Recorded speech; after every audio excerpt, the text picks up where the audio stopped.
From Jesus' words in John 13, verse 34.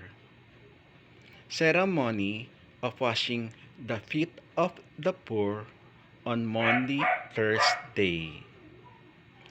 The luminous mystery every Thursday. The baptism of our Lord Jesus Christ by Saint John at Jordan. Amen.